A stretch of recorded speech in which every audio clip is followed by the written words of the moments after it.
Okay, this is a new episode of Days of the Wolf. This is D Wolf coming at you live, somewhere from a secret location within the Northwest. I've been absent for quite some time. I've been very busy on the MyNode Lightning node. I've been focusing pretty heavily on that. I finally got the blockchain synced. Everything is kind of set up. I got a Raspberry Pi 4 specifically for that, and I got a 1 terabyte solid state drive specifically for that. And I have to say, I'm quite proud of what I accomplished. It did take a little while to get everything started correctly initially. I started with the Raz Blitz, but I didn't sync up the correct screen. That would be the HDMI cable, and there was some problem with that. Then I tried the Raz Bolt. That didn't work out. I was really focusing on a lot of the in particulars ground up, but I kind of got in the middle of the instructions. It was all line command, and finally just gave up on it. I got to the MyNode, which worked. It worked. There were some problems connecting with the solid state drive, but once it did start to work, then the hardships of actually working it were long in coming. So it was about 2 weeks to sync up correctly.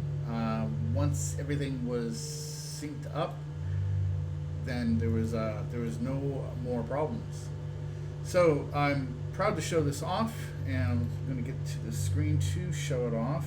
Let me switch out my display capture.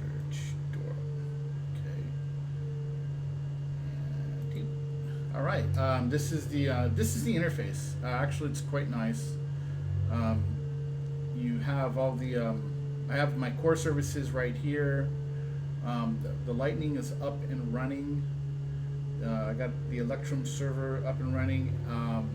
With MyNode, the software is free, but you can pay for an upgrade to get some extra tools, which I did, which includes the Tor network. I haven't activated the VPN yet. I'm running my own VPN. I had that all a while. There's the Ride the Lightning wallet, which is the next one here. So again, a really nice interface. I named my node Demeter in honor of the goddess of the harvest, the Greek goddess of the harvest. Her coins are the cornucopia. The next project I'm going to do on the Pi as well is is Artemis, which is exclusively a Kali Linux install, and then Hakate, which is basically my main driver, doing a lot of the programming and whatnot. Also, it comes with the Glances interface, which pretty much shows you right here. The whole syncing time was about 2 weeks, so it was about 384 gigs of the 916 gigs I had available. So I went overboard. I figured what terabyte would be more than enough to cover all bases. But this is it. It seems pretty very Linuxy. It's Debian, to be precise. And after the sync time, everything on the UI came up pretty nice. Also, I wanted to share a video I found on Reddit, which is really cool. I think you guys will enjoy it. So I'm gonna put this in full You heard it here first. Bitcoin is going to zero. Zero. When it comes out, zero.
Just wanted to share that with my audience. I thought that was like a really good Bitcoin extravaganza, especially when we're comparing to a lot of the things that we're kind of dealing with right now. The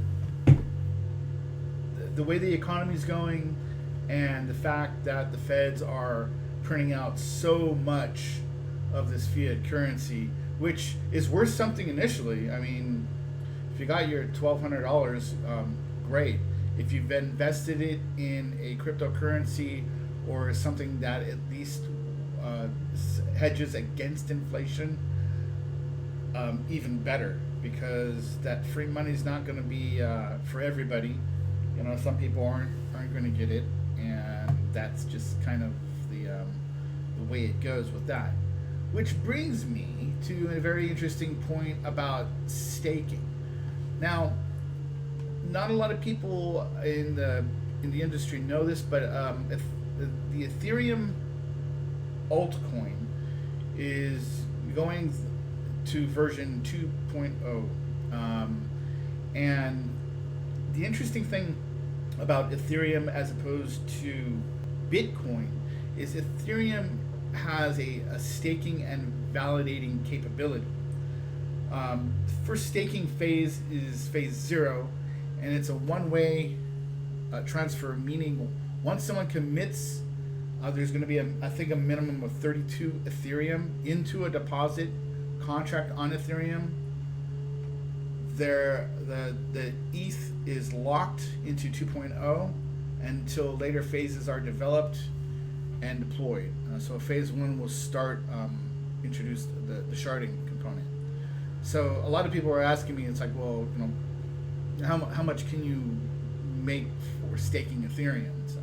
So you have to become a validator, and in order to become a validator on Ethereum 2.0, one of the requirements is to maintain 32 Ether, which is about $5,300-ish. You know, it's about 200 per Ethereum coin, and the Ethereum 2.0 validators can expect to earn about 4.6 to about 10% as rewards for staking on an annual basis, which is a lot more than anybody's getting on any type of savings account. And it's still yours. You don't lose position. So you still have the 32. You've just staked it. Now, there's a complaint like, how much is it really going to how much you're going to need in order to stake. And right now it's 32 Ethereum coins. So if you could accumulate that, that's good. I've adjusted my investment strategies to kind of go more for Ethereum, because I can get a whole coin of Ethereum quicker than I can an $8,000 Bitcoin. Although Bitcoin is still should be a part of your investment portfolio. I gotta make the thing, I'm not a lawyer, I'm not an investor, this is not investment advice.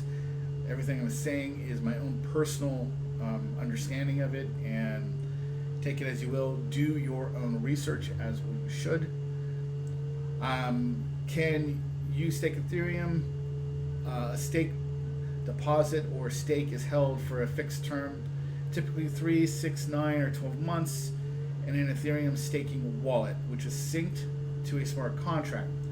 Your supply of Ether will grow as long as you are holding Ethereum in an Ethereum staking wallet, and you are paid the amount that increases based on that amount of the time that have elapsed. A lot of people are asking if it's profitable.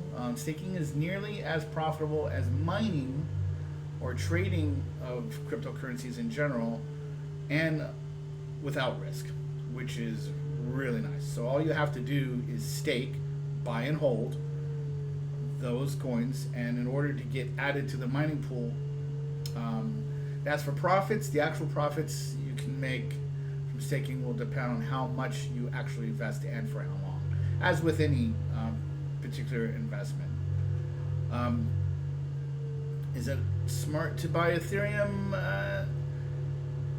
I would say yes. I think that it's really important to get into this while the price points are low, relatively speaking, and there's certainly a hedge against inflation.